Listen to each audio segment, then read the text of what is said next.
दोस्तों 20 जनवरी 2026 को जिनका भी सीपीसीटी एग्ज़ाम है उन सब के लिए ये हमने एक वीडियो लाया है जिसमें टोटल 150 प्रश्न आपको देखने को मिलेंगे, जिसमें हमने बहुत सारे टॉपिक को कवर किया है और जहाँ पे एक्सप्लेनेशन की ज़रूरत है उन क्वेश्चन को हमने डिटेल में एक्सप्लेन भी किया है। तो एग्ज़ाम में जाने से पहले आप एक बार ये क्वेश्चन ज़रूर अटेम्प्ट करके जाएं। और चूँकि 20 तारीख को एग्ज़ाम है और एक दिन का गैप आप लोगों को मिल रहा है, 19 तारीख को गैप है, 20 तारीख को एग्ज़ाम है, तो मैं चाहूँगा कि आप 19 तारीख को जितने भी लोग हैं वो सभी कोई इस वीडियो को कंप्लीट देखें। जिनका एग्ज़ाम 20 तारीख को है वो भी देखें और आगे जिनका एग्ज़ाम है, क्योंकि एग्ज़ाम अभी 31 तारीख तक चलने वाला है, तो वो सभी कोई भी देख लें। क्योंकि दोस्तों किसके शिफ्ट में कौन सा क्वेश्चन आ जाए ये कोई नहीं जानता। और एक चीज़ मैं बता दूं, बहुत सारे लोगों का कमेंट आता है वीडियो में कि आपके वीडियो से ये नहीं फंसा वो नहीं फंसा। तो मैं एक चीज़ क्लियर कर देना चाहता हूँ कि आप चाहे किसी के भी वीडियो से तैयारी करें दोस्तों, सेम टू सेम क्वेश्चन आपके एग्ज़ाम में बिल्कुल नहीं आएगा। क्योंकि आपको यहाँ पे वीडियो के माध्यम से कॉन्सेप्ट समझना होता है, ना कि क्वेश्चन को रटना होता है। ठीक है, अगर आप क्वेश्चन के कॉन्सेप्ट को समझ गए तभी आप एग्ज़ाम क्रैक कर पाएंगे, अदरवाइज क्वेश्चन का लेवल बहुत हार्ड आता है और आपको यहाँ पे रटना नहीं है। अगर आप सोचें कि हम रट लें और रटने के बाद एग्ज़ाम क्रैक कर जाए तो ऐसा बिल्कुल भी नहीं है। ठीक है, तो आई होप कि आप समझ गए होंगे कि आपको कॉन्सेप्ट समझना है, रटना नहीं है। तो चलिए देरी ना करते हुए हम शुरू करते हैं। और अगर आप वीडियो देखना स्टार्ट कर दिए हैं तो कंप्लीट देखिएगा, 150 प्रश्न हैं और इसमें से बताइएगा कि कितने क्वेश्चन सही हुए कितने गलत हुए। तो जैसा कि आप स्क्रीन में पहला क्वेश्चन देख पा रहे हैं, किस टैग का उपयोग वेब पेज पर दिखाई ना देने वाली जानकारी देने के लिए किया जाता है? Meta, title, head, script. तो इसमें से ऐसा कौन सा टैग है जिसका यूज इसलिए किया जाता है कि वेब पेज पर वो चीज़ दिखाई ना दे? अब बताइए अगर आपको इसका करेक्ट आंसर पता है तो, और नहीं पता तो देख लीजिए। इसका करेक्ट आंसर हो जाएगा ऑप्शन नंबर ए, मेटा। मेटा टैग एक ऐसा टैग होता है दोस्तों जो कि इसके लिए यूज किया जाता है कि जो कॉन्फिडेंशियल चीज़ें हैं उनको यूजर को डायरेक्ट ना देखने को मिले, इसलिए मेटा टैग यूज किया जाता है। ठीक है, नेक्स्ट क्वेश्चन है, निम्न में से कौन सा HTML का इनलाइन एलिमेंट है? Div, P, span, section. तो ये चार ऑप्शन में से कौन सा ऑप्शन सही है? इनलाइन एलिमेंट कौन सा होता है? तो इसका करेक्ट आंसर हो जाएगा ऑप्शन नंबर सी, स्पैन। अब यहाँ पे मैं आपको क्लियर करना चाहता हूँ कि इनलाइन एलिमेंट होता क्या है, तो चलिए इसको भी देख लेते हैं। जैसा कि आप स्क्रीन में देख पा रहे हैं कि इनलाइन एलिमेंट्स ये वो एलिमेंट्स होते हैं जो नई लाइन से शुरू नहीं होते और सिर्फ उतनी ही चौड़ाई लेते हैं जितनी उनकी सामग्री को ज़रूरत होती है। इसलिए स्पैन जो है तो इसका सबसे अच्छा उदाहरण है।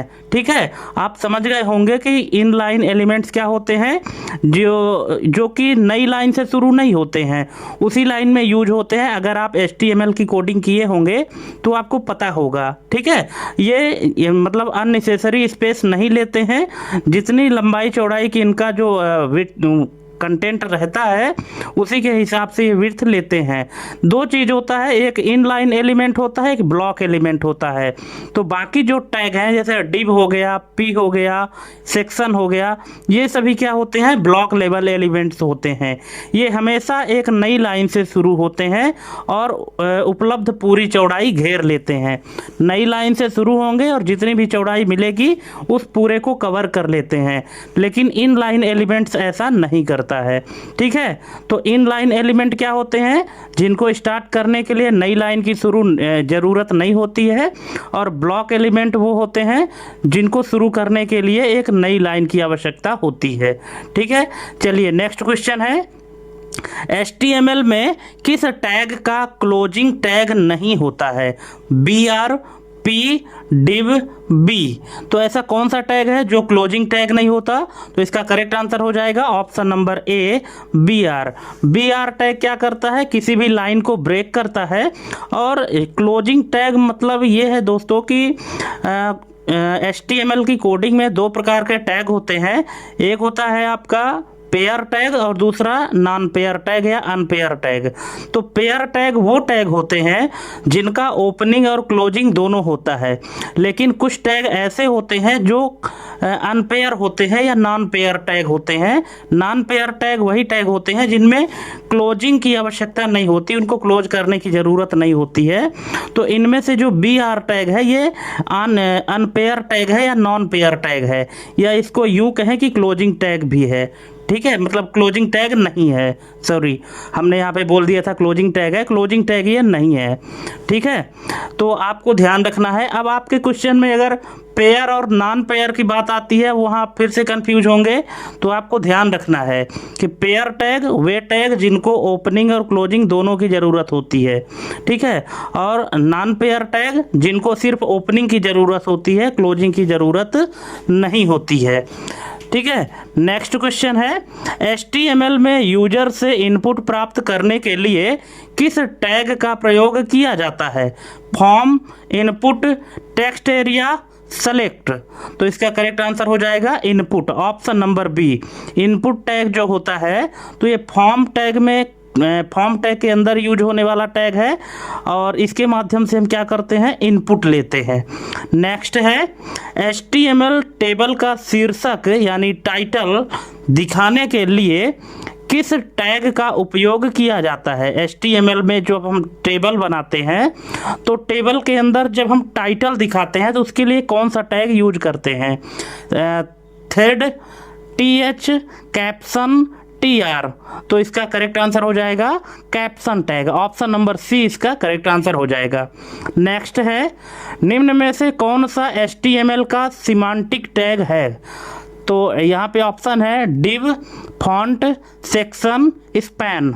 तो इसका करेक्ट आंसर क्या होगा? सिमांटिक टैग अगर आपको पता होगा तो, और नहीं पता तो देख लीजिए, इसका करेक्ट आंसर हो जाएगा option number C, section tag. ठीक है, अब यहाँ पे आपको क्या सिमांटिक टैग पता है? यहाँ पे देख लीजिए, हमने दिया है इसका आंसर कि सिमांटिक टैग होता क्या है। एक सिमांटिक होता है, एक नॉन सिमांटिक होता है। तो सिमांटिक टैग ये वे टैग होते हैं जो ब्राउज़र और डेवलपर दोनों को साफ तौर पर बताते हैं कि उनके अंदर किस तरह की जानकारी या कंटेंट है, जैसे हेडर, फुटर, आर्टिकल और सेक्शन।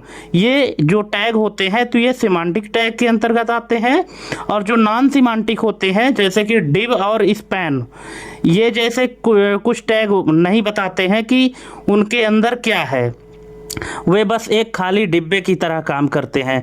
ठीक है, तो सिमांटिक टैग और non semantic tag I hope कि आपको क्लियर हो गया होगा। तीसरा यहाँ पे है एक दोस्तों की डिप्रिकेटेड टैग। डिप्रिकेटेड क्या होता है? जैसे फॉन्ट टैग एक पुराना टैग है जिसे अब इस्तेमाल नहीं किया जाता है। मैंने यहाँ पे सिमांटिक और नॉन सिमांटिक यूज किया जाता है। ठीक है, अगर आपको समझने में दिक्कत हुई हो तो आप वीडियो पॉज करके और इसको और अच्छे से पढ़ लेंगे एक दो बार तो समझ में आ जाएगा। बाकी मैं आपको बार बार बता रहा हूँ कि आपको वो सारे क्वेश्चन रटने नहीं है, आपको सिर्फ कॉन्सेप्ट समझना है। ठीक है, और दोस्तों अभी तक हमने बहुत सारे वीडियो अपने चैनल में अपलोड कर चुके हैं CPCT के लिए। उन सब की लिंक हम इस वीडियो के डिस्क्रिप्शन में भी डाल देंगे, आप यहाँ से भी देख सकते हैं। और अगर वीडियो अच्छी लगे तो चैनल को सब्सक्राइब करके बेल आइकन प्रेस कर लीजिएगा, है ना। और बहुत सारे कैंडिडेट जाते हैं एग्ज़ाम देने, तो ज़रूरी नहीं है कि सभी का एक बार में ही एग्ज़ाम क्रैक हो जाए। किसी का एग्ज़ाम निकल जाता है तो टाइपिंग नहीं निकलता, किसी का टाइपिंग निकलता है तो एग्ज़ाम नहीं निकलता, है ना। इसीलिए हम आपको बोल रहे हैं कि आप सब्सक्राइब करके रखिए। इसका फॉर्म जो है तो हर 3 महीने में भराया जाता है, तो आपके लिए ये यूजफुल ही होगा। आपकी जो तैयारी है वो मजबूत ही होगी। आपको यहाँ पे डिमोटिवेट नहीं होना है। अगर एक बार में निकल जाता है तो अच्छी बात है, नहीं निकलता है तो कोशिश करते रहिए, 1-2 बार में तो निकल ही जाएगा। ठीक है, चलिए नेक्स्ट क्वेश्चन है HTML में ऑर्डर्ड लिस्ट बनाने के लिए किस टैग का प्रयोग किया जाता है? UL, LI, OL, list. तो कौन सा टैग है जो कि ऑर्डर्ड लिस्ट बनाने के लिए किया जाता है? तो इसका करेक्ट आंसर हो जाएगा option number C, OL। OL tag जो है तो ऑर्डर्ड लिस्ट बनाने के लिए किया जाता है। नेक्स्ट है HTML5 में ऑडियो फाइल चलाने के लिए कौन सा टैग प्रयोग किया जाता है? Sound, music, audio, media. तो इसका करेक्ट आंसर हो जाएगा option number C, audio. Audio tag जो है तो अपने HTML फाइल में या वेब पेज में ऑडियो फाइल चलाने के लिए यूज किया जाता है। नेक्स्ट है HTML में सबसे बड़ा हेडिंग टैग कौन सा है? H6, H4, H2, H1। तो इसका करेक्ट आंसर हो जाएगा दोस्तों option number D, H1। H1 जो टैग है तो सबसे बड़ा हेडिंग टैग होता है। H1 से लेकर H6 तक होता है। जैसे जैसे नंबर इधर बढ़ता जाता है तो जो फॉन्ट की साइज है, हेडिंग की जो साइज है वो घटती जाती है। सबसे बड़ी जो साइज है वो H1 की होती है। नेक्स्ट है किसी अन्य वेब पेज को वर्तमान वेब पेज में जोड़ने के लिए कौन सा HTML टैग प्रयोग किया जाता है? फ्रेम, आई फ्रेम, एम्बेड, ऑब्जेक्ट। तो इसका करेक्ट आंसर हो जाएगा ऑप्शन नंबर बी, आई फ्रेम। आई फ्रेम नाम का जो टैग होता है तो ये एक वेब पेज से दूसरे वेब पेज को जोड़ने के लिए प्रयोग किया जाता है। ठीक है, नेक्स्ट है अब यहाँ पे एक्सेल के कुछ फंक्शन हमने दिया है जो कि टोटल प्रैक्टिकल बेस्ड हैं और एक्सेल के क्वेश्चन बहुत सारे एग्जाम में पूछे जाते हैं, तो इसीलिए हमने यहाँ पे लॉजिकल क्वेश्चन दिया है। क्योंकि अगर इस तरह के क्वेश्चन का कॉन्सेप्ट आप एक बार समझ जाएंगे तो फिर आपको कहीं भी दिक्कत नहीं होगी। यहाँ पे फंक्शन है कि if and 5 is greater than 3, 5 3 से बड़ा है, और टैग लगा है, यहाँ पे और नाम का फंक्शन लगा है, इट 2 ग्रेटर देन 5, फिर कॉमा लगा है 10 इक्वल टू 10, 2 बार ब्रैकेट क्लोज, फिर कॉमा 100, कॉमा 0 का सही परिणाम क्या होगा? अब सबसे पहले तो इसका लॉजिक समझिए कि ये कर क्या रहा है यहाँ पे। ठीक है, इसके बाद फिर आप इसका आंसर निकाल पाएंगे। फिलहाल हम इसका करेक्ट आंसर बता देते हैं। इसका करेक्ट आंसर क्या होगा? तो इसका करेक्ट आंसर हो जाएगा ऑप्शन नंबर सी, 100। लेकिन ये 100 आया कैसे, इसको आप समझ लीजिए।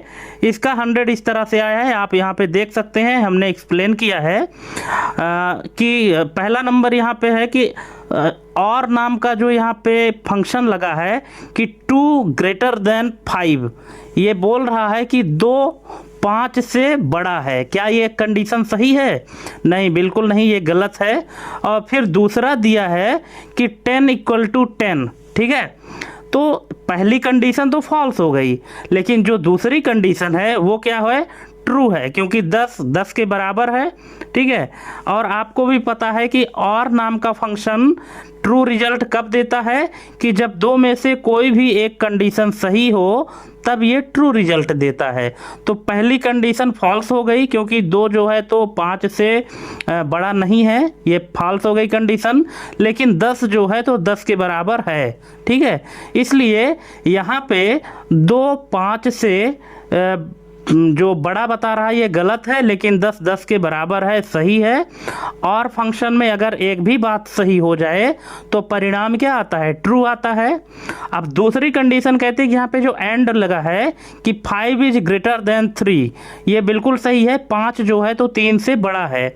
अब यहाँ 5 3 से बड़ा है और एंड फंक्शन में जब दोनों बातें सही हो तभी ट्रू आता है। ठीक है, तभी इसका रिजल्ट क्या आता है? ट्रू आता है। तो यहाँ पूरा लॉजिक जो है तो ट्रू हो गया है। ठीक है, एंड में एंड की भी कंडीशन सही हो गई, जो और लगा है उसकी भी कंडीशन सही हो गई। ठीक है, तो अब यहाँ पे जब इफ़ फंक्शन काम करेगा तो इफ़ में ट्रू आएगा क्या?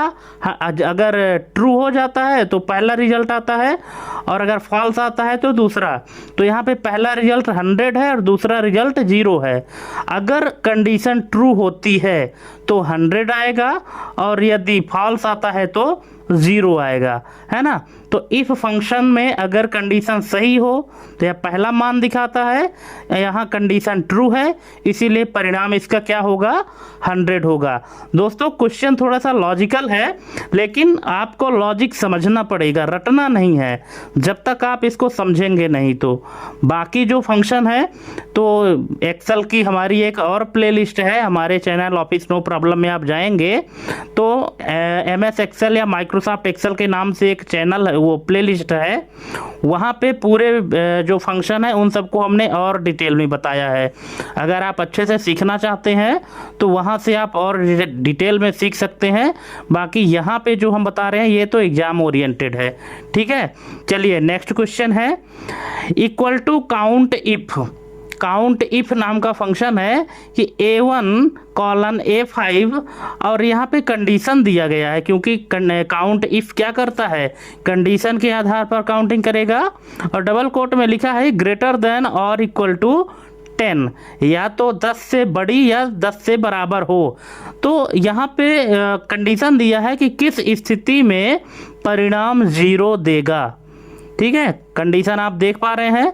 अब पूछ रहा है कि 0 रिजल्ट कब आएगा, तो यहाँ पे ऑप्शन है all values are greater than 10, all values are less than 10, mixed values या ब्लैंक सेल्स। तो इसका करेक्ट आंसर हो जाएगा option number B, all values are less than 10, यानी सभी मान 10 से जब छोटे होंगे तब रिजल्ट क्या आएगा, 0 आएगा। क्योंकि यहाँ पे कंडीशन दिया गया है कि आपको गिनती तभी करनी है A1 से A5 तक में कि जब A1 से A5 के बीच की जो वैल्यू है वो 10 से बड़ी या 10 से बराबर हो, तभी आपको 1 काउंट करना है, अदरवाइज क्या काउंट करना है, 0 काउंट करना है। इसलिए इसका जो रिजल्ट है वो क्या आ गया है कि जब सभी मान 10 से छोटे होंगे तब इसका रिजल्ट 0 आएगा, अदरवाइज 0 नहीं आएगा। नेक्स्ट है सम इफ। सम इफ नाम का फंक्शन है कि A1 कॉलन A5 और कोटेशन में है कि नॉट इक्वल टू 0, ये जो सिंबल दिया गया है ये नॉट इक्वल टू 0 है। तो इसका मुख्य उद्देश्य क्या है, इसका मुख्य उद्देश्य यहाँ पे 4 ऑप्शन दिए गए हैं, add only zeros, add only non zeros value, add all values, given an error. तो क्या करेगा, तो इसका करेक्ट आंसर हो जाएगा option number B, add only non zero value, केवल नॉन जीरो मान को जोड़ेगा, ठीक है। मतलब जो सम इफ है, सम फंक्शन क्या करता है, जोड़ने का काम करता है। लेकिन यहाँ पे जब कंडीशन दिया गया है कि आपको सिर्फ वही वैल्यू जोड़ना है जो कि 0 नहीं है, ठीक है, इसलिए इसका करेक्ट आंसर क्या हो जाएगा, ऑप्शन नंबर बी, ठीक। यहाँ पे हमने और अच्छे से एक्सप्लेन किया है, आप देख सकते हैं कि सम इफ यह फंक्शन किसी खास शर्त के आधार पर संख्याओं को जोड़ता है।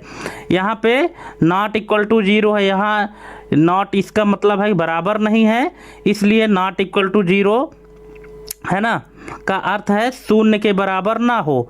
तो यह फार्मूला सेल A1 से A5 के बीच केवल उन संख्याओं को जोड़ेगा जो शून्य के बराबर नहीं है, ठीक है। नॉट इक्वल टू 0 मतलब 0 के बराबर नहीं, ठीक है, इसीलिए उन्हीं बस को जोड़ेगा, बाकी को नहीं जोड़ेगा। अगर माइनस में है तो उसको भी नहीं जोड़ेगा, सिर्फ पॉजिटिव नंबर जोड़ेगा, वो भी 0 को छोड़ के। नेक्स्ट एवरेज इफ, यहाँ पे एवरेज निकालना है। A1 कॉलन A5, अब कोटेशन में है ग्रेटर देन 0 में कौन सा मान इग्नोर होते हैं, negative, 0 and negative, blank, text. तो इसका करेक्ट आंसर हो जाएगा option number B, 0 and negative. कैसे, यहाँ पे हमने यहाँ पे बताया है कि एवरेज तभी निकालेगा जब A1 से A5 तक के बीच में जो रेंज दी गई है उसमें जब वैल्यू 0 से बड़ी होगी, है ना, 0 से बड़ी वैल्यू होगी तभी उसका एवरेज निकालेगा। अदरवाइज अगर 0 से छोटी या कि 0 के बराबर, तो 0 के बराबर होगी उसको भी इग्नोर कर देगा, और अगर माइनस में वैल्यू है उसको भी इग्नोर कर देगा। इसीलिए यहाँ पे पूछा है कि किसको इग्नोर करेगा या कौन से मान इग्नोर होंगे, तो 0 और जो निगेटिव नंबर हैं मतलब नकारात्मक संख्या है उनको इग्नोर कर देगा, और बाकी का जो एवरेज है वो निकाल देगा। नेक्स्ट है काउंट इफ्स, ठीक है। काउंट इफ्स क्या करता है, यहाँ पे देखो काउंट इफ और काउंट इफ्स, काउंट इफ में एक कंडीशन लगती है और काउंट इफ्स में एक से अधिक कंडीशन यहाँ पे लगी हुई है, ठीक है। तो count ifs A1 colon A5 greater than 5 और B1 कॉलन B5 से लेस देन 10 का क्या अर्थ है? इसका क्या अर्थ है? Count a single column, counting with और condition, counting with and condition, counting text only. तो इसका करेक्ट आंसर हो जाएगा option number C, counting with and condition, यानी एंड कंडीशन के आधार पर गिनती करेगा। ठीक है, यहाँ पे दो कंडीशन दिए गए हैं, ये तभी काउंट करेगा जब A1 से A5 में जो वैल्यू होगी 5 से बड़ी होगी और B1 से B5 में 10 से छोटी होगी। ठीक है, तभी जाके काउंटिंग करेगा, अदरवाइज काउंटिंग नहीं करेगा। तो आपको भी पता है कि जब दोनों कंडीशन ट्रू होंगी तब काउंट होगा, और दोनों कंडीशन ट्रू कब होती है? एंड फंक्शन में होती है। इसीलिए ये किसके साथ काउंट कर रहा है? एंड फंक्शन के साथ काउंटिंग कर रहा है। और में अगर होता तो क्या होता? दो में से कोई भी अगर एक कंडीशन ट्रू हो जाती तो काउंटिंग शुरू कर देता, पर चूंकि यहाँ पे और नहीं है, यहाँ पे दोनों कंडीशन को साथ में ध्यान देते हुए फिर काउंटिंग करेगा, इसलिए इसका करेक्ट आंसर हो जाएगा counting with and condition. Next है सम प्रोडक्ट 1 2 3 कॉलन 4 5 6 का परिणाम क्या होगा?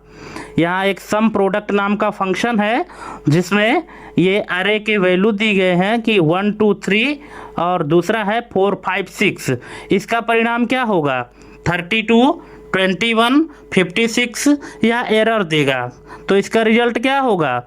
इसका रिजल्ट अगर आपको दोस्तों पता है तो आप इसका आंसर जो है तो कमेंट कर सकते हैं, और अगर नहीं पता तो देख लीजिए, इसका करेक्ट आंसर हो जाएगा ऑप्शन नंबर ए 32। लेकिन ये 32 आया कैसे, इसको आप समझ लीजिए। तो यहाँ पे आप देख सकते हैं कि किस तरह से आया है कि जो पहला मान है अरे में, जो पहला मान है इसको दूसरे मान से गुणा किया गया है। तो जैसे 1 है, 1 का गुणा 4 से हुआ, 2 का गुणा 5 से हुआ और 3 का गुणा 6 से हुआ। ठीक है, और गुणा करने के बाद जब 1 को 4 से किया तो 4 एकम 4, 2 पंचे 10 और 3 छके 18। तो 4 धन 10 धन 18, इन तीनों को जोड़ने पर कितना आया मान? 32 आया। ठीक है, तो इस तरह से इसका करेक्ट आंसर क्या हो गया? 32 हो गया। आई होप आप समझ गए होंगे। अब अगर आपको सम प्रोडक्ट से कोई भी क्वेश्चन आता है तो आई थिंक आप इसको सॉल्व कर लेंगे। नेक्स्ट है text 1 2 3 4 dot 5 6 7 comma double quote में hash comma hash hash 0 dot 0 0। अब डबल कोट बंद। इसका आउटपुट क्या होगा? टेक्स्ट नाम का फंक्शन है और इस तरह से इसकी फॉर्मेटिंग दी गई है, तो इसका रिजल्ट आपके हिसाब से क्या आना चाहिए? यहाँ पे 4 ऑप्शन दिए गए हैं, देख लीजिए।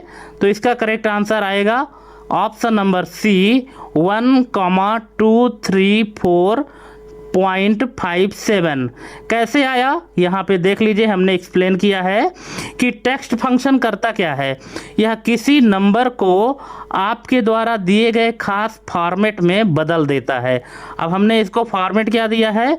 Hash comma hash hash 0.00। इसका अर्थ क्या है कि हैश कॉमा हैश हैश 0 या हजारों के बीच कॉमा लगाने के लिए है। इसमें 1 2 3 4 लिखा है ना, मतलब 1234। तो इसको बदल कर किस तरह करेगा? 1 फिर कामा लगाएगा, फिर 2 3 4 यानी 1234। इस तरह से कामा लगा दिया क्योंकि पहले हैश के बाद कामा लगा है। अब इसके बाद जो डॉट के बाद 00 है, इसका मतलब क्या है? डेसिमल। तो डेसिमल के बाद केवल 2 अंक दिखाने हैं। यहाँ डॉट 5 6 7 है ना, डॉट के बाद यानी दशमलव के बाद 3 संख्या है, तो इसको क्या करेगा? राउंड कर देगा, और राउंड जब करेगा तो ये क्या हो जाएगा? .57। ठीक है, तो इस तरह से इसका जो अंतिम रिजल्ट आएगा तो 1,234.57 हो जाएगा। इस तरह से इसका रिजल्ट ऑप्शन नंबर सी इसका करेक्ट आंसर हो गया। नेक्स्ट है इक्वल टू वैल्यू, फिर ब्रैकेट ओपन, डबल कोट, इसके बाद स्पेस लगा हुआ है 100, फिर स्पेस, डबल कोट और फिर ब्रैकेट क्लोज। इसका परिणाम क्या होगा? Double quote 100, 0, 100, error. तो इसका रिजल्ट क्या आएगा? इसका रिजल्ट आएगा ऑप्शन नंबर सी 100। कैसे आया ये भी आप देख लीजिए कि वैल्यू नाम का फंक्शन करता क्या है कि वैल्यू फंक्शन यह टेक्स्ट फॉर्मेट में लिखी गई किसी संख्या को एक शुद्ध संख्या में बदल देता है। जो वैल्यू नाम का फंक्शन है क्या करता है कि टेक्स्ट को, जो भी टेक्स्ट लिखा गया है तो उसको क्या करता है किसी संख्या में बदल देता है, और जो स्पेस है वैल्यू फंक्शन नंबर के आगे पीछे दिए गए फालतू स्पेस को अपने आप हटा देता है। ठीक है, क्योंकि यहाँ पे स्पेस दिया गया है 100 के पहले भी और 100 के बाद भी जो स्पेस है इसको हटा देता है, इसलिए जिसके आगे पीछे स्पेस है बदलकर केवल 100 रह जाएगा, इसलिए इसका करेक्ट आंसर 100 आ गया। नेक्स्ट है मैच फंक्शन। यहाँ पे देखिए मैच नाम का फंक्शन है, यहाँ 50, A1 कॉलन A10, 1 कब एरर देगा? Data is not sorted, no exact match, largest value is smaller than 50, cells are blank. तो इसका करेक्ट आंसर क्या होगा? इसका करेक्ट आंसर हो जाएगा option number A, data is not sorted, है ना। डेटा अगर सॉर्ट नहीं है तो ये फिर एरर देगा।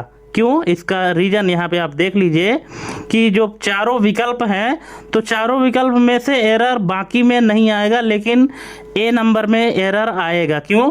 क्योंकि जो ये मैच नाम का फंक्शन है ये क्या करता है कि यदि डेटा बढ़ते क्रम में नहीं है तो मैच फंक्शन भ्रमित हो जाता है और सही परिणाम नहीं दे पाता है, जिससे अक्सर हमेशा #NA एरर आता है। ठीक है, ये भी जान लीजिए कि अगर डेटा सॉर्ट नहीं है तो एरर तो आता है, लेकिन कौन सा एरर आता है? क्योंकि एक्सेल में कई प्रकार के एरर आते हैं, जैसे #वैल्यू, #div, #NA। ठीक है, तो यहाँ पे कौन सा एरर आएगा? #NA एरर आएगा, मतलब नॉट अवेलेबल का। और जो ऑप्शन नंबर बी है तो ये एरर नहीं देगा। क्यों? यहाँ पे ऑप्शन दिया है कि मैच टाइप 1 में क्या है कि सटीक मिलान जरूरी नहीं है, यह पास की संख्या ढूंढ लेता है, इसलिए इससे एरर नहीं आएगा।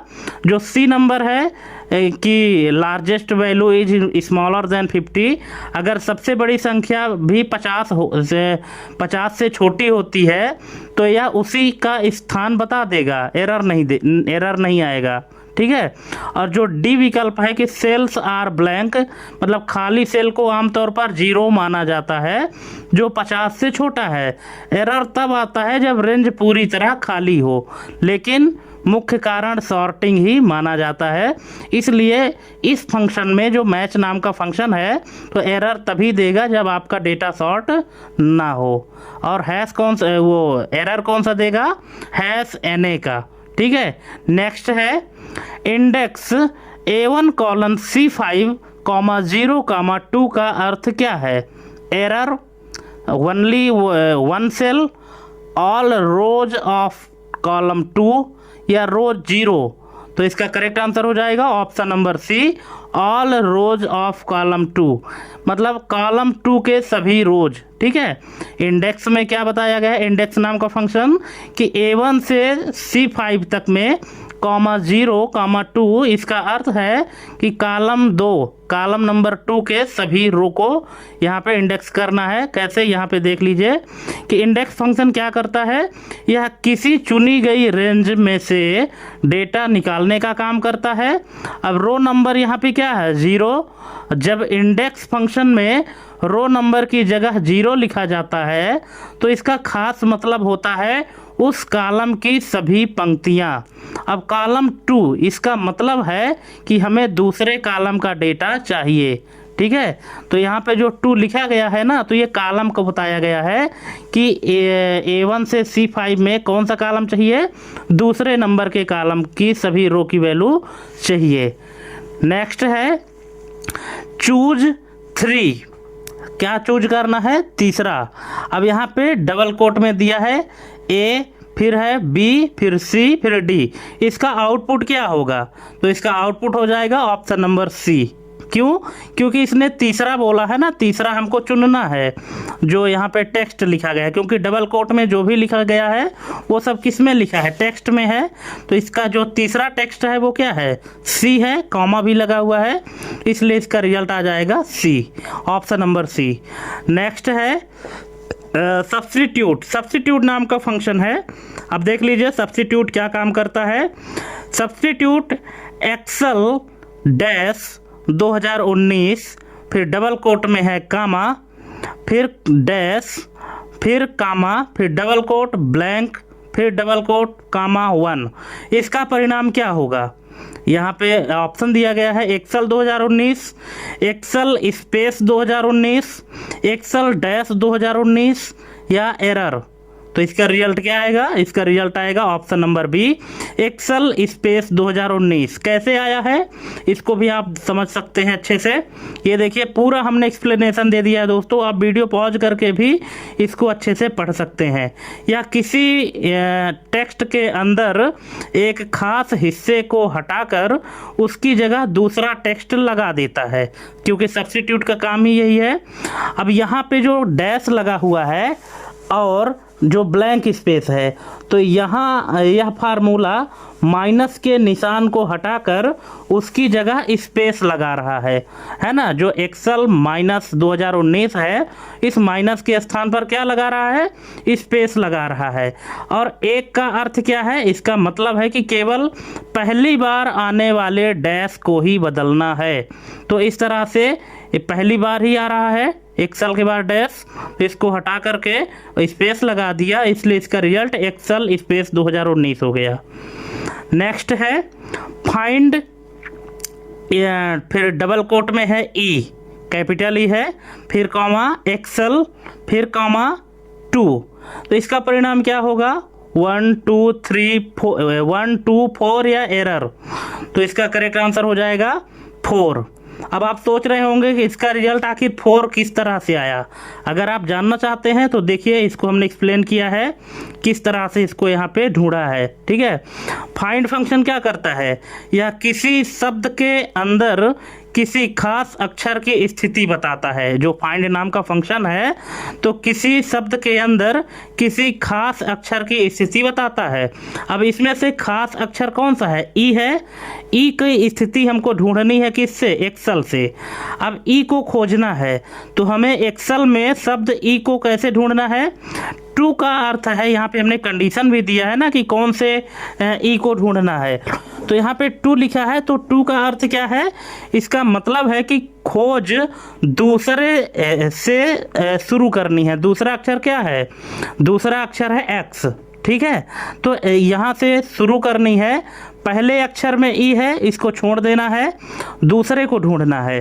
तो यहाँ पे जो आप शब्द देख रहे हैं एक्सेल, EXCEL में अक्षरों की स्थिति इस प्रकार है। ई पहले स्थान पे, एक्स दूसरे स्थान पे, सी तीसरे स्थान पे और ई चौथे स्थान पे, और जो एल है वो 5वें स्थान पे। चूंकि हमने खोज दूसरे अक्षर से शुरू की तो अगला ई हमें चौथे स्थान पर मिला है, इसलिए इसका करेक्ट आंसर क्या हो गया? 4 आ गया है। ठीक है दोस्तों, अगर समझ में ना आया हो तो वीडियो पॉज करके आप 1-2 बार इसको और समझेंगे, पढ़ेंगे तो समझ में आ जाएगा। नेक्स्ट है सर्च नाम का फंक्शन है। यहाँ स्मॉल ई लिखा है और फिर एक्सेल लिखा है और कामा है 2 है। फंक्शन जो है बदला हुआ है, बाकी कंटेंट सेम है उसके अंदर। जो हमने फाइंड में दिया था यहाँ पे हमने सर्च में दिया है। तो इसका रिजल्ट क्या आएगा? 1 3 4 एरर। तो इसका करेक्ट आंसर हो जाएगा 4। इसका भी 4 आएगा। वही सेम टू सेम रीजन है, बस थोड़ा सा यहाँ पे आपको कंफ्यूज करने के लिए बताया गया है कि जो सर्च नाम का फंक्शन है ना, तो यह भी किसी अक्षर की पोजीशन बताता है, लेकिन इसकी खास बात यह है यह केस सेंसिटिव नहीं होता। केस सेंसिटिव नहीं होते का इसका मतलब है चाहे आप छोटे में ई लिखिए, छोटे अक्षर में लिखिए, स्मॉल लेटर में लिखिए या कैपिटल लेटर में लिखिए, इसमें कोई अंतर नहीं होता है। ठीक है, सर्च नाम का फंक्शन इसमें कोई अंतर नहीं करता। अब खोजना हमको स्मॉल ई है। ठीक है। तो यहाँ आप ये मत सोचिएगा कि स्मॉल ई तो है ये नहीं है, ऐसा नहीं है, ये स्मॉल ई को कैपिटल ई ही पढ़ेगा, ठीक है। कहाँ खोजना है, एक्सेल शब्द में खोजना है, फिर से वही पूरी कंडीशन जो फाइंड में आप देख चुके हैं, ठीक है। चलिए नेक्स्ट है, अब यहाँ पे एक फंक्शन है if count A1 colon A5 equal to counta A1 colon A5 comma num comma mix, कब नम देगा, ये नम कब देगा, तो ये देगा option number A, only numbers are present, केवल नंबर हो तभी ये नम देगा, अदरवाइज नहीं देगा, ठीक है। क्यों, इसका भी यहाँ पे रीज़न है, यहाँ पे हमने पूरा डिटेल में बताया दोस्तों, आप पढ़ के समझ लीजिएगा। अगर कहीं पे दिक्कत होती है तो आप हमको कमेंट करके पूछ सकते हैं।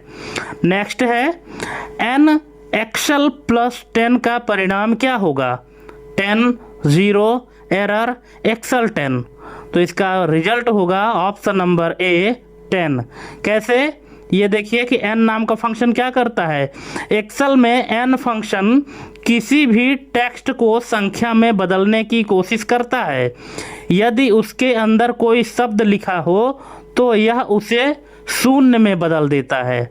n फंक्शन क्या करता है, किसी टेक्स्ट को नंबर में बदलने की कोशिश करता है, लेकिन यदि इसके अंदर कोई शब्द लिखा हो, जैसे डबल कोट में एक्सेल लिखा है ना, तो इसको क्या करेगा, वो शून्य में कन्वर्ट कर देगा। और कैलकुलेशन किस तरह से करेगा, यहाँ पे आप देख सकते हैं कि 0 + 10 = 10, तो इसका रिजल्ट क्या आ जाएगा, 10 आ जाएगा। नेक्स्ट है टाइप 100 का परिणाम क्या होगा, तो इसका परिणाम होगा 2। कैसे, ये देखिए क्या करेगा कि टाइप फंक्शन यह बताता है कि डेटा का प्रकार क्या है। यहाँ कुछ कोड्स का उपयोग करता है, जैसे एक जो है तो नंबर के लिए होता है, और जो 2 होता है वो टेक्स्ट के लिए होता है, ठीक है। यहाँ 100 का अर्थ है, यहाँ 100 को डबल कोट्स के अंदर लिखा गया है। एक्सेल में जो कुछ भी कोट्स के अंदर होता है उसे टेक्स्ट माना जाता है। चूँकि 100 एक टेक्स्ट है, इसलिए टाइप फंक्शन परिणाम 2 देता है, ठीक है। टाइप नाम का जो फंक्शन है ये 2 कोड का इस्तेमाल करता है। एक जो है नंबर, एक जो है तो नंबर के लिए, और जो 2 है वो टेक्स्ट के लिए। अब चूंकि डबल कोट में 100 लिखा है, अगर डबल कोट में 100 ना लिखा होता तब तो रिजल्ट इसका 1 होता, लेकिन अगर डबल कोट में लिखा गया है, भले ही नंबर है, 100 जो 100 लिखा गया है वो नंबर है, पर डबल कोट में है तो अब वो क्या बन चुका है, टेक्स्ट बन चुका है। इसलिए टेक्स्ट के लिए कौन सा नंबर है, 2 है, इसलिए इसका रिजल्ट 2 आया है। नेक्स्ट है error dot type hash divided by 0 और एक्सक्लेमेशन, इसका परिणाम क्या होगा, 1 2 4 7, तो इसका करेक्ट आंसर क्या होगा, इसका करेक्ट आंसर हो जाएगा ऑप्शन नंबर बी 2, ठीक है। इसका रिजल्ट क्या आएगा, 2 आएगा। कैसे आया है 2, ये देख लीजिए। यहाँ पे जो एरर डॉट टाइप नाम का फंक्शन है, तो यह फंक्शन एक्सेल में होने वाली अलग अलग गलतियों यानी एरर्स को पहचानने के लिए उन्हें खास नंबर देता है ना, कि 1 नंबर में ये एरर आएगा, 2 नंबर में ये आएगा, 3 नंबर में ये आएगा, ठीक है। तो यहाँ पे जो हैश डिव 0 है, ये एरर यह तब आता है जब किसी संख्या को 0 से भाग किया जाता है। एक्सेल के नियमों के अनुसार हर एरर का एक तय नंबर होता है, ठीक है। जैसे जो हैश नल है, इसका सीरियल नंबर 1 है, हैश डिव 0 का जो सीरियल नंबर 2 है, हैश वैल्यू 3 है, हैश रेफ 4, हैश नेम 5, हैश नम 6, हैश NA 7, ठीक है। जितने भी एरर हैं उन सबको यहाँ पे नंबरिंग किया गया है। ये आप अच्छे से समझ लीजिएगा, क्योंकि आपके एग्जाम में अब यही तो हम बता रहे हैं कि आपको कॉन्सेप्ट समझना है, क्वेश्चन रटना नहीं है। फिर आप लोग ब्लेम करोगे कि आपके कोई भी क्वेश्चन एग्जाम में नहीं फंसे। दोस्तों मैं बार बार रिक्वेस्ट करता हूँ आपसे कि आपको कॉन्सेप्ट समझना है। अभी मान लीजिए कि आपके एग्जाम में इस क्वेश्चन के स्थान पर दूसरा पूछ दिया कि एरर डॉट टाइप और हैश नेम क्वेश्चन मार्क, इसका परिणाम क्या होगा। तो अब आप सोचोगे अब इसका क्या होगा, लेकिन यहाँ पे तो हमने पूरा एक्सप्लेन किया है ना कि कौन से एरर के लिए कौन सा सीरियल नंबर है, ठीक है। 1 नंबर में नल आता है, हैश नल एरर, 2 नंबर में हैश डिव अपॉन 0, 3 नंबर में आता है हैश वैल्यू, 4 नंबर में आता है हैश रेफ, 5 नंबर में आता है हैश नेम, 6 नंबर में आता है हैश नम और 7 नंबर में आता है हैश एन ए। चूँकि यहाँ डिव हैश डिव अपॉन 0 दिया गया है, इसलिए इसका रिजल्ट क्या आया है, 2 आया है। ठीक है, आई थिंक आप समझ गए होंगे। नेक्स्ट है एग्रीगेट 9, 6, A1 कॉलन A10 का मुख्य परिणाम क्या होगा या मुख्य लाभ क्या होगा। Ignore errors, ignore text, ignore blanks, ignore everything. क्या करेगा, तो इसका करेक्ट आंसर हो जाएगा इग्नोर एरर्स। एरर को इग्नोर कर देगा। कैसे, ये देख लीजिए कि एग्रीगेट फंक्शन क्या करता है। यह एक बहुत ही शक्तिशाली फंक्शन है जो सम एवरेज जैसे कई काम कर सकता है और साथ ही इसमें डेटा को फिल्टर करने या इग्नोर करने का विकल्प होता है। तो 9 का अर्थ है, यहाँ 9 का मतलब है कि मतलब हम संख्याओं को जोड़ना चाहते हैं। ठीक है, जिस तरह से वो एक फंक्शन होता है सब टोटल नाम का, अगर आप सब टोटल फंक्शन यूज किए होंगे तो उसमें अलग अलग कामों के लिए अलग अलग उनका सीरियल नंबर दिया होता है। ठीक है, तो यहाँ पे एग्रीगेट में जो 9 का अर्थ है, इसका अर्थ है जोड़ना, और 6 का अर्थ है, यहाँ 6 का ऑप्शन जिसका मतलब है इग्नोर एरर, है ना, यानी इग्नोर एरर वैल्यू। यानी अगर आपकी सेल रेंज A1 से A10 में कोई एरर आती है, कोई भी एरर, तो यह फार्मूला उन्हें नज़रअंदाज कर देगा और बाकी सही संख्याओं को जोड़ देगा। ठीक है, क्योंकि हमने जोड़ेगा क्यों, क्योंकि हमने यहाँ पे 9 लिखा है और 9 का मतलब है कि जोड़ना है, और बाकी अगर जो एरर होगा उसको इग्नोर कर देगा। इसलिए इसका करेक्ट आंसर ऑप्शन नंबर ए, इग्नोर एरर। नेक्स्ट है रो इनडायरेक्ट 3 कॉलन 7। इसका आउटपुट क्या होगा, तो इसका आउटपुट होगा ऑप्शन नंबर सी, 3, 4, 5, 6, 7। कैसे, ये देख लीजिए कि इनडायरेक्ट नाम का फंक्शन क्या करता है। यह टेक्स्ट 3 कॉलन 7 को एक्सेल की रो 3 से 7 के असली रेफरेंस में बदल देता है। और रो नाम का फंक्शन क्या करता है, यह फंक्शन किसी भी रेफरेंस का रो नंबर बताता है। जब आप इसे पूरी रेंज जैसे 3 से 7 पर इस्तेमाल करते हैं तो यह उन सभी रो के नंबरों की एक सूची या अरे देता है। इसलिए इसका जो रिजल्ट आएगा 3, 4, 5, 6 और 7 नंबरों का एक समूह, यानी 3, 4, 5, 6, 7 आउटपुट देगा। ठीक है, तो आई थिंक दोस्तों इस तरह से आप एक्सेल के इन फंक्शन को समझ गए होंगे।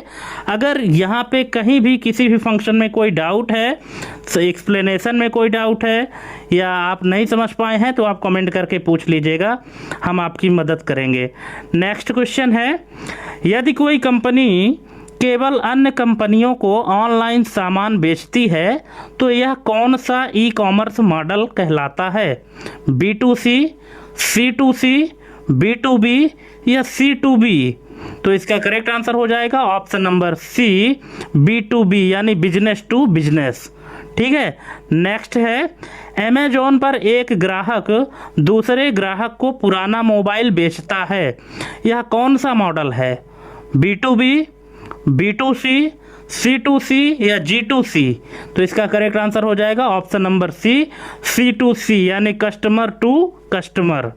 नेक्स्ट है किसी सरकारी वेबसाइट में नागरिक द्वारा ऑनलाइन बिल भुगतान करना ई कॉमर्स श्रेणी में आता है। ये पूछ रहा है कि अगर किसी सरकारी वेबसाइट से नागरिक ऑनलाइन बिल भुगतान करना किस ई कॉमर्स श्रेणी में आता है। B2C में आता है, G2C में आता है, C2G में आता है या B2G में आता है। तो ये आता है G2C में, government to customer, option number B. Next है ई कॉमर्स में शॉपिंग कार्ट का मुख्य कार्य क्या है। तो इसका मुख्य कार्य है option number C, temporarily storing selected products, यानी चुने गए उत्पादों को अस्थायी रूप से संग्रहित करना, यही शॉपिंग कार्ट कहलाता है। नेक्स्ट है ऑनलाइन भुगतान में OTP का मुख्य उद्देश्य क्या है। Fast payment, two factor authentication, advertising, data collection. तो इसका करेक्ट आंसर हो जाएगा option number B, two factor authentication यानी दो स्तरीय सुरक्षा। नेक्स्ट है कैश ऑन डिलीवरी, जिसको COD कहते हैं, इसका अर्थ क्या है? Payment at the time of order, payment before delivery, payment after delivery या पार्शियल पेमेंट। तो इसका करेक्ट आंसर हो जाएगा डिलीवरी के बाद भुगतान यानी option number C, payment after delivery. दोस्तों यहाँ पे आपको ऑप्शन इंग्लिश में मिला है, लेकिन करेक्ट आंसर हमने यहाँ पे हिंदी में बताया है, तो आपको यहाँ हिंदी और इंग्लिश दोनों आपका स्ट्रांग हो रहा है। ठीक है, आपको ये समझने में दिक्कत नहीं होगी कि इसको हिंदी में क्या पढ़ेंगे, इंग्लिश में क्या पढ़ेंगे। ठीक है, इसलिए हमने आपको इस तरह से ऑप्शन दिया है। नेक्स्ट है ई-कॉमर्स में SSL का मुख्य उपयोग किस लिए होता है? तो ये होता है डेटा इनक्रिप्शन और सुरक्षा के लिए, option number B, data encryption and security. Next है ऑनलाइन खरीदारी में चेकआउट प्रक्रिया का क्या अर्थ है? तो इसका अर्थ है payment and order confirmation, option number C, यानी भुगतान और ऑर्डर की पुष्टि करना, इसी को चेकआउट कहा जाता है। नेक्स्ट है ई-कॉमर्स में डिजिटल गुड्स का सही उदाहरण कौन सा है? Clothes, mobile phones, e book, groceries. तो इसका करेक्ट आंसर हो जाएगा e book, option number C. Next online लेन देन में पेमेंट गेटवे का कार्य क्या है? तो इसका कार्य है option number B, processing payment between customer and bank, यानी ग्राहक और बैंक के बीच भुगतान प्रक्रिया करना, इसी को पेमेंट गेटवे कहा जाता है। नेक्स्ट ई-कॉमर्स फ्रॉड का सबसे सामान्य उदाहरण कौन सा है? तो इसका सामान्य उदाहरण है option number B, taking payment through a fake website, यानी नकली वेबसाइट द्वारा भुगतान लेना, ये ई-कॉमर्स फ्रॉड का सबसे सामान्य उदाहरण है। नेक्स्ट है ई-कॉमर्स वेबसाइट पर रिटर्न पॉलिसी का उद्देश्य क्या है? तो इसका उद्देश्य है option number B, increasing customer trust, यानी ग्राहक विश्वास बढ़ाना। ठीक है, नेक्स्ट यदि कोई कंपनी सीधे मोबाइल ऐप के माध्यम से बिक्री करती है तो यह क्या कहलाता है? Traditional commerce, m commerce, e banking, telecommerce. तो इसका करेक्ट आंसर हो जाएगा m commerce, option number B, mobile commerce. Next है ई कॉमर्स में लॉजिस्टिक शब्द का संबंध किससे है? पेमेंट से, मार्केटिंग से, storage and delivery, website design. तो इसका करेक्ट आंसर हो जाएगा storage and delivery, option number C, भंडारण और डिलीवरी से। नेक्स्ट है ई कॉमर्स में कस्टमर रिव्यू का सबसे बड़ा प्रभाव किस पर पड़ता है? तो ये पड़ता है option number B, on the customers purchase decision, ग्राहक के खरीद निर्णय पर पड़ता है। ठीक है, जो कस्टमर का रिव्यू होता है, तो बहुत सारे लोग ऐसे होते हैं कि कोई भी प्रोडक्ट अगर ऑनलाइन ख़रीदना चाहते हैं तो सबसे पहले कस्टमर का रिव्यू देखते हैं कि जो कस्टमर अभी तक ख़रीद चुके हैं तो उनका क्या विचार है इस प्रोडक्ट को लेकर के, ये प्रोडक्ट सही है, ख़राब है, कैसा है। अगर रिव्यू पॉजिटिव रहा है ना, जो रेटिंग देते हैं हम लोग 3 स्टार, 4 स्टार, 5 स्टार, 1 स्टार, जैसा प्रोडक्ट है उसके हिसाब से रेटिंग देते हैं। तो ये होता है क्या कि उसी के हिसाब से ग्राहक खरीदने का निर्णय लेता है कि हमको ये प्रोडक्ट खरीदना चाहिए या नहीं खरीदना चाहिए। नेक्स्ट है ई वॉलेट का मुख्य उपयोग क्या है? इसका मुख्य उपयोग है storing money and making digital payments, digital रूप से पैसा संग्रह और भुगतान, option number B. Next e commerce में एफिलिएट मार्केटिंग का अर्थ क्या है? तो इसका अर्थ है option number B, promoting others products to earn commission, यानी दूसरे के उत्पाद का प्रचार कर कमीशन कमाना एफिलिएट मार्केटिंग कहलाता है। नेक्स्ट है ऑनलाइन ट्रांजैक्शन में PCI DSS का संबंध किससे है? तो इसका संबंध है कार्ड डेटा सुरक्षा मानक से, यानी card data security standards, option number B. Next e commerce में अबेंडेंड कार्ट का अर्थ क्या है? तो इसका अर्थ है option number C, adding products but not completing payment, यानी उत्पाद जोड़कर भुगतान ना करना। ठीक है, जैसे ऐड टू कार्ट करते हैं ना, कोई प्रोडक्ट हमको पसंद आ गया है लेकिन अभी ख़रीदना नहीं है, तो हम उसको क्या करते हैं, ऐड टू कार्ट कर देते हैं, तो हमारे कार्ट में ऐड हो जाता है, फिर जब हमको इच्छा होती है तब हम खरीद लेते हैं। ठीक है, तो उत्पाद को जोड़कर भुगतान ना करना, यही होता है अबेंडेंट कार्ट। नेक्स्ट है, यदि ई कॉमर्स वेबसाइट 24/7 उपलब्ध रहती है तो इसका मुख्य लाभ क्या है? इसका मुख्य लाभ है removal of time and location barriers, मतलब समय और स्थान की बाधा समाप्त होना। Option number C. Next, AES, AES यानी एडवांस्ड इनक्रिप्शन स्टैंडर्ड, एक किस प्रकार की इनक्रिप्शन तकनीक है? तो ये है symmetric key encryption. Option number B. Option number B, symmetric key encryption इसका करेक्ट आंसर हो जाएगा। नेक्स्ट है, AES में इनक्रिप्शन और डिक्रिप्शन के लिए किसका उपयोग किया जाता है? Different keys, public and private keys, single secret keys या डिजिटल सिग्नेचर? तो यह किया जाता है एक ही गुप्त कुंजी यानी single secret keys. Option number C. Next है, AES एल्गोरिथम किस ब्लॉक साइज पर कार्य करता है? 64 बिट, 128 बिट, 192 बिट, 256 बिट? तो ये करता है दोस्तों option number B, 128 bit. Next है, AES में की साइज के आधार पर कितने राउंड होते हैं? तो ये होते हैं 10। Option number B. नेक्स्ट है, AES 192 में कुल कितने राउंड होते हैं? तो ये होते हैं 12। Option number B. नेक्स्ट है, AES 256 में कुल कितने राउंड होते हैं? तो ये होते हैं 14। Option number C. Next, AES में कौन सा चरण केवल इनक्रिप्शन के अंतिम राउंड में नहीं किया जाता? तो ये नहीं किया जाता है mix columns. Option number C. Next, AES में सब बाइट्स चरण का मुख्य उद्देश्य क्या है? तो इसका मुख्य उद्देश्य है option number C, non linear substitution, non linear substitution करना।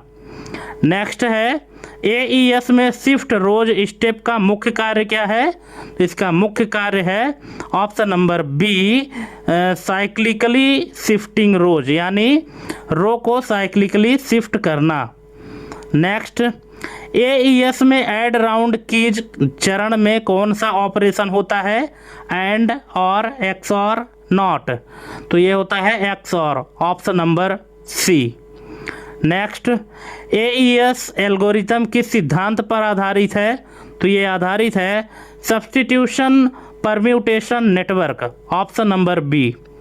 नेक्स्ट, AES में की एक्सपेंशन का मुख्य उद्देश्य क्या है? तो इसका मुख्य उद्देश्य है creating a different round keys for each round. Option number B, यानी हर राउंड के लिए अलग राउंड की बनाना। नेक्स्ट है, AES किस एल्गोरिथम का उन्नत रूप है? तो ये है DES का। Option number B. Next, AES को किस वर्ष आधिकारिक रूप से अपनाया गया था? तो ये अपनाया गया था ऑप्शन नंबर सी, 2001 में। नेक्स्ट है, AES का प्रमुख उपयोग किस क्षेत्र में किया जाता है? Image editing, data compression, secure data transmission, database sorting? तो ये किया जाता है सिक्योर डेटा ट्रांसमिशन में। Option number C. Next, NTFS का पूर्ण रूप क्या है? NTFS का फुल फॉर्म क्या है? तो ये है new technology file system. Option number B. Next, NTFS file system मुख्य रूप से किस ऑपरेटिंग सिस्टम से संबंधित है? Linux, Mac OS, Windows, Unix? तो ये है विंडोज से। Option number C. Next, NTFS का सबसे प्रमुख सुरक्षा फीचर कौन सा है? तो ये है फाइल एवं folder permission. Option number C. Next है, NTFS में फाइल और फोल्डर की अनुमति किसके द्वारा नियंत्रित की जाती है? तो ये की जाती है ACL, access control list. Option number B. Next है, NTFS में अधिकतम फाइल आकार का समर्थन किस कारण संभव है? तो ये है MFT master file table, option number B. Next, NTFS में मास्टर फाइल टेबल का मुख्य कार्य क्या है? तो इसका मुख्य कार्य है option number B, storing file information and meta data, फाइलों की जानकारी और मेटा डेटा संग्रहित करना। नेक्स्ट है, NTFS में फाइल सिस्टम की विश्वसनीयता बढ़ाने के लिए कौन सा फीचर प्रयोग किया जाता है? तो ये किया जाता है journaling, option number B. Next है, NTFS में फाइल को इनक्रिप्ट करने के लिए किस सुविधा का उपयोग किया जाता है? तो ये किया जाता है EFS यानी इनक्रिप्टिंग फाइल सिस्टम। नेक्स्ट है, NTFS में डिस्क कोटा का मुख्य उद्देश्य क्या है? तो इसका उद्देश्य है setting disk users limits for users, यानी यूजर द्वारा उपयोग की जाने वाली डिस्क सीमा तय करना। नेक्स्ट है, NTFS में फाइल कंप्रेशन का प्रभाव क्या होता है? तो ये होता है फाइल साइज डिक्रीज, यानी फाइल का आकार कम हो जाता है, option number B. Next, NTFS में कौन सा फीचर FAT32 में उपलब्ध नहीं होता? तो ये है फाइल इंक्रिप्शन और permission, option number C. Next है, NTFS में हार्ड लिंक और सिंबॉलिक लिंक का संबंध किससे है? तो ये है फाइल रेफरेंसिंग से, option number B. Next, NTFS में अल्टरनेट डेटा स्ट्रीम्स का उपयोग किस लिए किया जाता है? तो ये किया जाता है अतिरिक्त डेटा छुपा कर रखना, option number B. Hiding additional data. Next, NTFS में फाइल रिकवरी को आसान बनाने वाला फीचर कौन सा है? तो ये है journaling, option number C. Next, NTFS की तुलना में FAT32 की सबसे बड़ी सीमा क्या है? तो ये है option number B, no support for file larger than 4 GB, यानी 4 GB से बड़ी फाइल का समर्थन नहीं करता है। ये सबसे बड़ी कमी है NTFS की तुलना में FAT32 की। नेक्स्ट है, जिस टोपोलॉजी में सभी कंप्यूटर एक केंद्रीय डिवाइस से जुड़े होते हैं उसे क्या कहते हैं? बस, रिंग, स्टार, मेश। तो इसको कहते हैं star topology, option number C. Next है, स्टार टोपोलॉजी में यदि केंद्रीय हब या स्विच खराब हो जाए तो क्या प्रभाव पड़ेगा? तो ये पड़ेगा पूरा नेटवर्क बंद हो जाएगा, option number B, the whole network will shut down. Next है, किस टोपोलॉजी में प्रत्येक नोड हर दूसरे नोड से सीधे जुड़ा होता है? तो ये है दोस्तों mesh topology, option number D. Next, सबसे अधिक केबल लागत किस टोपोलॉजी में होती है? तो ये होती है मेश टोपोलॉजी में, ऑप्शन नंबर डी। नेक्स्ट, किस टोपोलॉजी में डेटा एक निश्चित दिशा में घूमता है? बस, रिंग, स्टार, ट्री। तो ये है ring topology, option number B. Next है, रिंग टोपोलॉजी में यदि एक नोड फेल हो जाए और बाईपास ना हो तो क्या होगा? तो ये होगा पूरा नेटवर्क बंद हो जाएगा, option number C, the entire network will shut down. Next, किस टोपोलॉजी में ब्रॉडकास्ट टोपोलॉजी भी कहा जाता है? किस टोपोलॉजी को ब्रॉडकास्ट टोपोलॉजी भी कहा जाता है? तो ये कहते हैं बस टोपोलॉजी को, ऑप्शन नंबर बी। नेक्स्ट है, ट्री टोपोलॉजी वास्तव में किन दो टोपोलॉजी का संयोजन है? ये है bus plus star, option number C. Bus topology plus star topology is equal to tree topology. Next है, किस टोपोलॉजी में नए कंप्यूटर जोड़ना सबसे आसान होता है? तो ये होता है स्टार टोपोलॉजी में, ऑप्शन नंबर सी। नेक्स्ट, किस टोपोलॉजी में टर्मिनेटर का प्रयोग किया जाता है? तो ये है बस टोपोलॉजी में टर्मिनेटर का यूज किया जाता है, ऑप्शन नंबर सी। नेक्स्ट, किस टोपोलॉजी में फॉल्ट डिटेक्शन सबसे आसान होता है? तो ये है star topology, option number C. Next है, किस टोपोलॉजी में नेटवर्क की विश्वसनीयता सबसे अधिक होती है? तो ये है मेश टोपोलॉजी में, ऑप्शन नंबर डी। नेक्स्ट, किस टोपोलॉजी में मुख्य केबल खराब होने पर पूरा नेटवर्क प्रभावित होता है? तो ये है बस टोपोलॉजी में, ऑप्शन नंबर सी। नेक्स्ट, किस टोपोलॉजी में टोकन पासिंग तकनीक का प्रयोग होता है? तो ये है रिंग टोपोलॉजी में, ऑप्शन नंबर बी। नेक्स्ट, बड़ी संगठनों की नेटवर्क संरचना में सामान्यतः किस टोपोलॉजी का प्रयोग किया जाता है? तो ये है tree topology, option number C. Next, open type font किस दो फॉन्ट तकनीकों का संयोजन है? तो ये है true type plus post script, option number B. Next है, ओपन टाइप फॉन्ट फाइल का एक सामान्य एक्सटेंशन क्या होता है? तो ये होता है option number C .OTF। Next, open type font को किसने संयुक्त रूप से विकसित किया था? तो ये किया था एडोब और माइक्रोसॉफ्ट ने, ऑप्शन नंबर बी। नेक्स्ट है, ओपन टाइप फॉन्ट की सबसे बड़ी विशेषता क्या है? तो ये है उन्नत टाइपोग्राफी फीचर्स, यानी option number B advanced typography features. Next है, ओपन टाइप फॉन्ट में लिगेचर का अर्थ क्या है?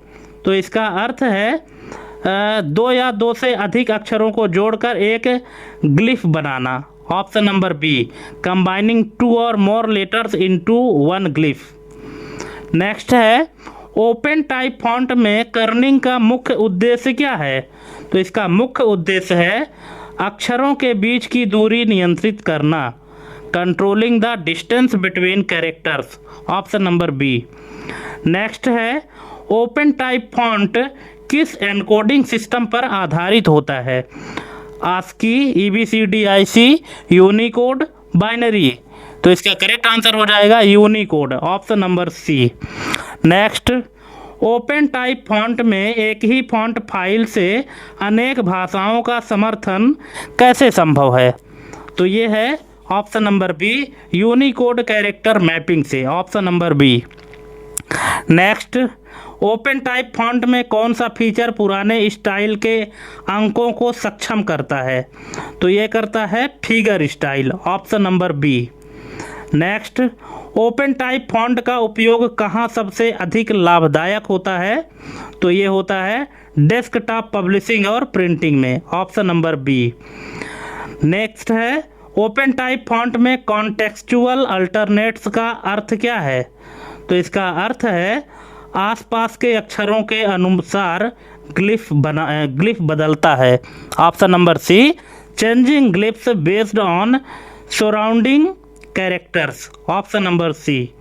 नेक्स्ट है, ओपन टाइप फॉन्ट में कौन सा फीचर छोटे अक्षरों को बड़े अक्षरों के रूप में नहीं बल्कि छोटे कैपिटल के रूप में दिखाता है? तो ये है small caps, option number C. Next, open type font में स्वैप फीचर का उपयोग किस लिए किया जाता है? तो ये किया जाता है सजावटी और स्टाइलिश अक्षर के लिए, option number B decorative and stylist characters. Next है, ओपन टाइप फॉन्ट किस ऑपरेटिंग सिस्टम में व्यापक रूप से समर्थित है? तो ये है विंडोज, मैक और लाइनक्स, ऑप्शन नंबर डी तीनों में। नेक्स्ट है, ओपन टाइप फॉन्ट में ग्लिफ का सही अर्थ क्या है? तो इसका अर्थ है अक्षर का डिजाइन या आकार, option number B design shape of a character. Next है, ओपन टाइप फॉन्ट में कौन सा फीचर विशेष रूप से भारतीय भाषाओं के लिए महत्वपूर्ण है? तो ये है contextual shaping, option number C. Next, open type font में एक ही ग्लिफ के कई वैकल्पिक रूप उपलब्ध होने की सुविधा को क्या कहते हैं? तो इसको कहते हैं alternate glyphs, option number C. Next है, ओपन टाइप फॉन्ट का मुख्य लाभ ट्रू टाइप फॉन्ट की तुलना में क्या है?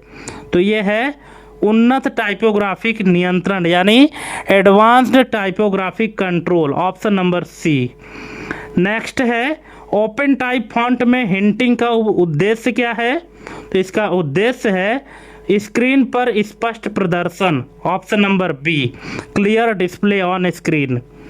नेक्स्ट, यदि किसी दस्तावेज में ओपन टाइप फीचर्स काम नहीं कर रहे हैं तो सबसे संभावित कारण क्या है? तो ये है एप्लीकेशन द्वारा ओपन टाइप सपोर्ट ना होना, option number B. Application does not support open type, option number B. Next है बायोस का फुल फॉर्म क्या है? तो ये है basic input output system, option number A. Next है बायोस मुख्य रूप से कहाँ संग्रहित होता है? तो ये होता है रोम या कि फ्लैश मेमोरी में, option number C. Next, computer start होने पर बायोस का पहला कार्य क्या होता है? तो ये होता है पोस्ट चलाना, option number B, running post.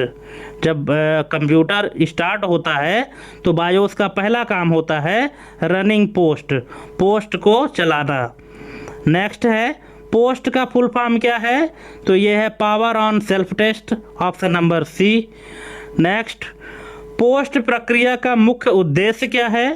तो ये है हार्डवेयर की जांच करना, option number B, checking hardware. Next, यदि पोस्ट के दौरान रैम में त्रुटि हो तो सामान्यतः क्या संकेत मिलता है? तो ये मिलता है beep sound, option number B. Next, BIOS setup में प्रवेश करने के लिए सामान्यतः कौन सी कुंजी दबाई जाती है? ये दबाई जाती है F1 F2 डेल। हर सिस्टम में अलग अलग होता है बायोस में जाने के लिए, किसी में F1 होता है, किसी में F2 दबाने पर होता है, किसी में डेल बटन दबाने से होता है, ठीक है। इसीलिए इसका ऑप्शन नंबर बी हो जाएगा, F1 या F2 या डेल। नेक्स्ट है बायोस में बूट ऑर्डर का क्या अर्थ है? तो इसका अर्थ है ओएस लोड करने वाले डिवाइस का क्रम, option number C, order of device to load OS. Next, यदि हार्ड डिस्क बूट ऑर्डर में नहीं है तो क्या होगा? तो ये होगा ओएस लोड नहीं होगा, option number B, OS will not load. Next है बायोस में सीमॉस का मुख्य उपयोग क्या है? तो इसका उपयोग है system configuration setting store, option number C, storing system configuration settings. Next है सीमॉस मेमोरी किस बैटरी से चालू रहती है? तो ये है सीमॉस बैटरी से, ऑप्शन नंबर सी। नेक्स्ट, यदि सीमॉस बैटरी समाप्त हो जाए तो क्या प्रभाव पड़ेगा? तो ये होगा बायोस सेटिंग रीसेट हो जाएंगी, option number B. Next, post के दौरान कीबोर्ड खराब होने पर सामान्यतः क्या संदेश आता है? तो ये आता है कीबोर्ड एरर और नो कीबोर्ड प्रेजेंट। यही एरर आता है अगर कीबोर्ड खराब है तो। नेक्स्ट है बायोस को अपडेट करने का मुख्य उद्देश्य क्या होता है? तो ये है नया हार्डवेयर सपोर्ट जोड़ना, option number B, adding new hardware support. Next है बायोस के बिना कंप्यूटर क्यों स्टार्ट नहीं हो सकता? क्योंकि हार्डवेयर इनिशियलाइज नहीं होगा, option number B, hardware will not initialize. Next है पोस्ट के दौरान बीप कोड का क्या उपयोग है? तो इसका उपयोग है हार्डवेयर त्रुटि संकेत देना, इंडिकेटिंग हार्डवेयर एरर्स। बीप की आवाज़ तभी आती है जब कोई हार्डवेयर में त्रुटि हो। नेक्स्ट है बायोस और UEFI में मुख्य अंतर क्या है? इसमें मुख्य अंतर है ऑप्शन नंबर सी, UEFI अधिक आधुनिक है और GUI सपोर्ट करता है, option number C. UEFI is more modern and support GUI। Next है बायोस सेटअप में डेट और टाइम गलत होने का सबसे सामान्य कारण क्या है? तो इसका सबसे सामान्य कारण है सीमॉस बैटरी कमज़ोर, option number C, weak CMOS battery. Next है यदि पोस्ट सफलतापूर्वक पूरा हो जाए तो अगला चरण क्या होगा? तो अगला चरण होगा OS लोडिंग शुरू, ऑप्शन नंबर बी। अगर पोस्ट सफलतापूर्वक पूरा हो जाता है तो अगला स्टेप जो होगा वो होगा कि OS लोडिंग स्टार्ट हो जाएगा। नेक्स्ट है बायोस का उपयोग कौन सा सॉफ्टवेयर संशोधित नहीं कर सकता? तो ये है application software, option number A. Next, firmware को सबसे सही रूप में कैसे परिभाषित किया जाता है? तो ये है हार्डवेयर और सॉफ्टवेयर के बीच का सॉफ्टवेयर, जो हार्डवेयर और सॉफ्टवेयर के बीच का सॉफ्टवेयर होता है उसी को फर्मवेयर कहा जाता है। Option number C. नेक्स्ट है, फर्मवेयर सामान्यतः किस मेमोरी में संग्रहित होता है? तो ये होता है रोम या flash memory. Option number C. Next, firmware का मुख्य कार्य क्या होता है? तो ये होता है हार्डवेयर को नियंत्रित करना। Option number B. Next, BIOS को किस श्रेणी में रखा जाता है? ये रखा जाता है फर्मवेयर में। Option number C. नेक्स्ट है, फर्मवेयर को सामान्य उपयोगकर्ता क्यों नहीं बदल सकता? तो इसका रीज़न है क्योंकि यह हार्डवेयर में एम्बेडेड होता है। Option number B. नेक्स्ट है, फर्मवेयर अपडेट का मुख्य उद्देश्य क्या होता है? तो इसका उद्देश्य है नई सुविधाएं या बग फिक्स जोड़ना। Option number B. नेक्स्ट, कौन सा डिवाइस फर्मवेयर के बिना काम नहीं कर सकता? तो ये है printer. Option number B. Next, निम्न में से कौन सा फर्मवेयर का उदाहरण नहीं है? तो ये है device driver. Option number C. Next, firmware और डिवाइस ड्राइवर में मुख्य अंतर क्या है? तो ये है फर्मवेयर हार्डवेयर में रहता है, ड्राइवर ओएस में। Option number B. नेक्स्ट है, यदि फर्मवेयर खराब हो जाए तो सबसे संभावित प्रभाव क्या होगा? तो ये होगा हार्डवेयर काम करना बंद कर सकता है। Option number B. Next, firmware को किस प्रक्रिया से अपडेट किया जाता है? तो ये किया जाता है फ्लैशिंग। Option number B.